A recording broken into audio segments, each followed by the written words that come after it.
Hey guys, it's Mike, and in today's video we're going to talk about what should be on your paranormal equipment list. Starting off is audio software used in conjunction with a computer. It allows the user to manipulate, clarify, and amplify sounds that have been captured on a recording. Much of this work is to be done on location and after the investigation. Also, batteries are needed. For most equipment, it's good to practice to have plentiful amount of them. Batteries are mysteriously and often drained quickly by the spirits at a location. Another tool is the Bionic ear listening device, which allows sound levels to be greatly amplified. A recorder can be hooked into the Bionic ear so that a recording of the amplified sounds can be recorded and analyzed at a later time.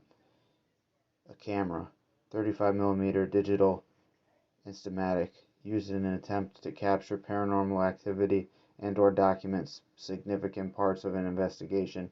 There is some controversy on what type of camera is best at picking up the presence of a spirit.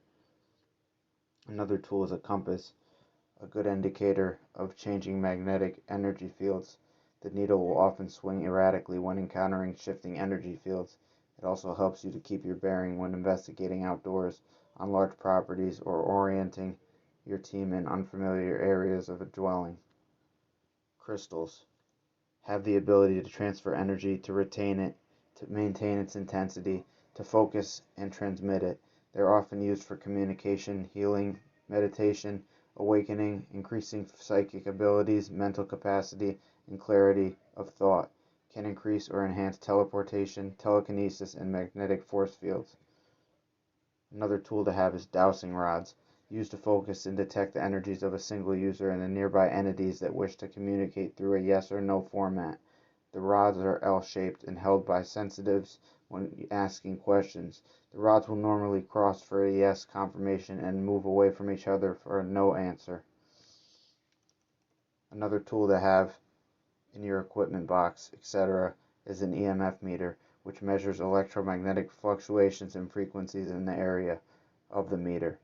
Care must be given when using this piece of equipment because false positives can arise with the presence of televisions, camera equipment, and other electronically based objects such as the wiring at a location. It is common practice to shut down all outside or unneeded electrical emitters if possible during an investigation.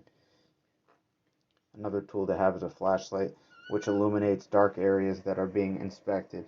Handy when you're in need of some light, but turning on a large light would interfere with evidence, cameras, etc. Infrared or thermal camera. It is a device that forms an image using heat radiation. Generally speaking, the higher an object's temperature is, the more infrared radiation it emits. Another tool you can keep and have is a laptop, often used on location to analyze photos, video, or recordings of EVP immediately after capture. This can allow for more immediate responses to the spirit voices heard within a recording and at a location. Also used when analyzing data and evidence after the investigation. Another tool to have is a night vision camera, used in low lighted rooms to detect movement when other cameras would not. Many video cameras already have this optional advantage when purchased.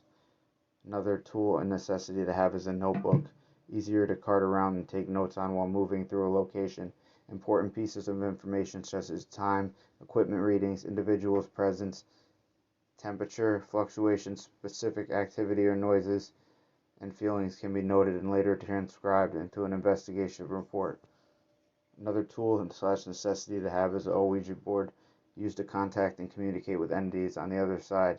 If not used properly, they can allow for negative activity and experiences, influence investigators, and allow the investigation to be vulnerable to undesirable forces. Many groups choose not to employ the Ouija board for the above-mentioned reasons.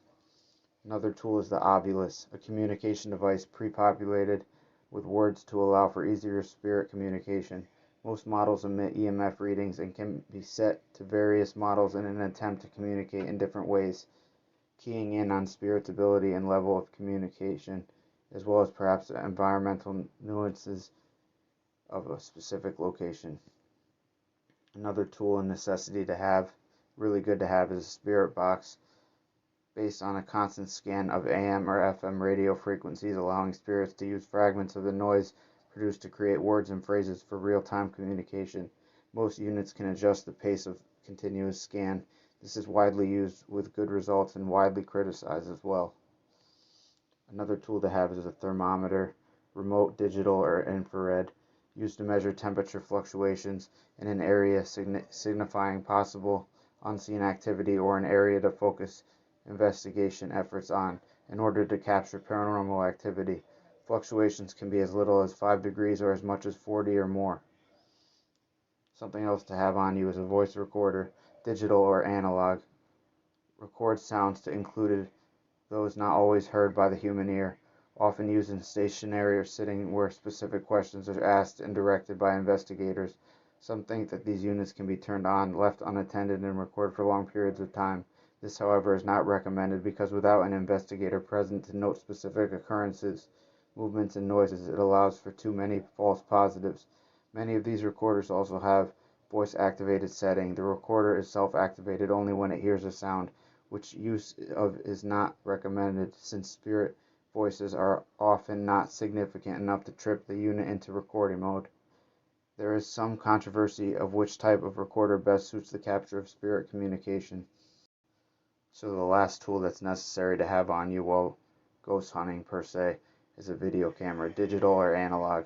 It records video and audio in any given area, allowing for later playback, which aids in the process of verifying detectable activity and sounds which is not always heard by the human ear or caught by the human eye.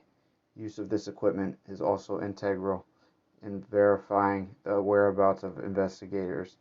Words, they have spoken in the origin of anomalous noises detected during an investigation. Thanks for watching this video, everyone. I hope you got something out of it, and stay tuned as always for more content to come. Until next time, y'all. Cheers and ciao. Peace.